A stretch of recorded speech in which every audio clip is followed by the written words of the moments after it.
The Portrait of a Lady by Henry James.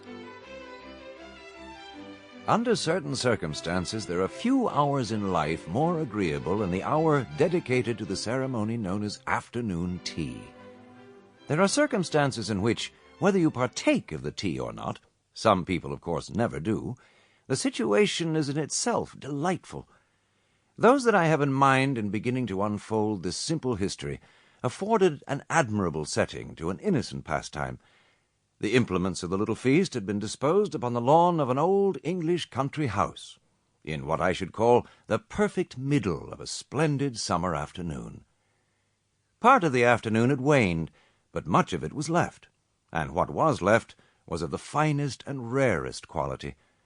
Real dusk would not arrive for many hours, but the flood of summer light had begun to ebb. The air had grown mellow. The shadows were long upon the smooth, dense turf. They lengthened slowly, however, and the scene expressed that sense of leisure still to come, which is perhaps the chief source of one's enjoyment of such a scene at such an hour. From 5 o'clock to 8 is on certain occasions a little eternity. But on such an occasion as this, the interval could be only an eternity of pleasure. The persons concerned in it were taking their pleasure quietly, and they were not of the sex which is supposed to furnish the regular votaries of the ceremony I have mentioned. The shadows on the perfect lawn were straight and angular. They were the shadows of an old man, sitting in a deep wicker chair near the low table on which the tea had been served, and of two younger men strolling to and fro in desultory talk in front of him. The old man had a cup in his hand. It was an unusually large cup, of a different pattern from the rest of the set, and painted in brilliant colors. He disposed of its contents with much circumspection, holding it for a long time close to his chin, with his face turned to the house. His companions had either finished their tea, or were indifferent to their privilege. They smoked cigarettes as they continued to stroll. One of them, from time to time, as he passed, looked with a certain attention at the elder man, who, unconscious of observation, rested his eyes upon the rich red front of his dwelling.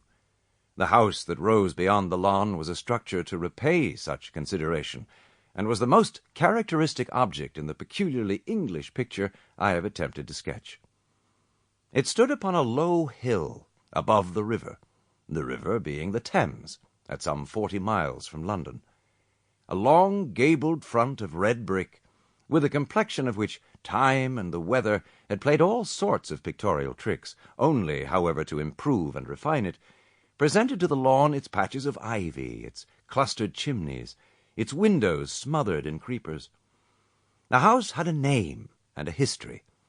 The old gentleman taking his tea would have been delighted to tell you these things, how it had been built under Edward VI, had offered a night's hospitality to the great Elizabeth, whose august person had extended itself upon a huge, magnificent, and terribly angular bed, which still formed the principal honor of the sleeping apartments, had been a good deal bruised and defaced in Cromwell's wars, and then, under the Restoration, repaired and much enlarged, and how, finally, after having been remodelled and disfigured in the 18th century, it had passed into the careful keeping of a shrewd American banker, who had bought it originally because, owing to circumstances too complicated to set forth, it was offered at a great bargain, bought it with much grumbling at its ugliness, its antiquity, its incommodity, and who now, at the end of 20 years, had become conscious of a real aesthetic passion for it, so that he knew all its points,